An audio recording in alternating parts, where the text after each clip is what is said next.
మన ప్రభువును రక్షకుడైన యేసుక్రీస్తు నామమున మీకు శుభాభివందనాలు తెలియపరుస్తున్నాను.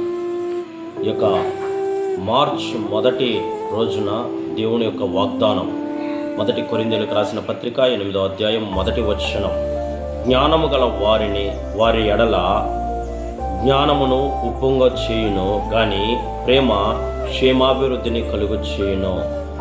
ప్రియ శ్రోతలారా, మరొకసారి మిమ్మల్ని వీక్షించడానికి,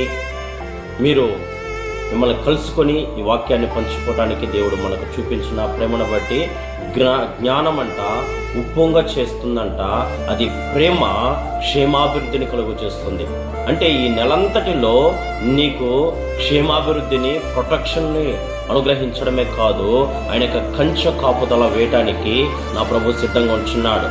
ఈ యొక్క ఫిబ్రవరి మాసం గతించిపోయించుండగా మార్చి నెలలో అడుగుపెట్టిన నీ జీవితంలో ఆయన నేను సంరక్షిస్తాను, నేను ప్రొటెక్షిస్తాను, నేను క్షేమాభివృద్ధిని కలుగు చేస్తానని తెలియపరచడమే కాదు, అక్కడ ఏమంటున్నాడంటే ప్రేమ సమస్త దోషములను కప్పుతుంది అని దేవుని వాక్యం సెలవిస్తున్నది. ఈ నెలంతటిలో దేవుని యొక్క కృప చొప్పున మీరు ప్రేమతో, సంతోషముతో, సమాధానముతో కలిగి మీరు జీవించుగాక.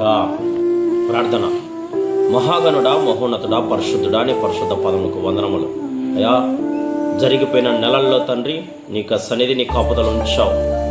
అయ్యా, ఈ మార్చి నెలలో తండ్రి మొదటి రోజున అయ్యా మాతోను మాట్లాడిన దేవా నీకు వందనములు. ఈ నెలంతట్లో జ్ఞానమును, ప్రేమను, సంతోషమును, సమాధానం కలిగి వింటున్న నీ ప్రియబిడ్డలకు తండ్రి, నీ వింటున్న నీ శ్రోతలకు తండ్రి మంచి ప్రొటెక్షన్, కాపుదలు ఉంచండి, నీ రెక్కల కింద దాచండి, మరుగుపరచండి. ఈ వాక్యం వింటున్న ప్రతి కుటుంబంలో ఆదరణ, ఆశీర్వాదం కలుగు చేయమని యేసు అతి దివ్యనామమున నడుచుచున్నాము తండ్రి. ఆమేన్.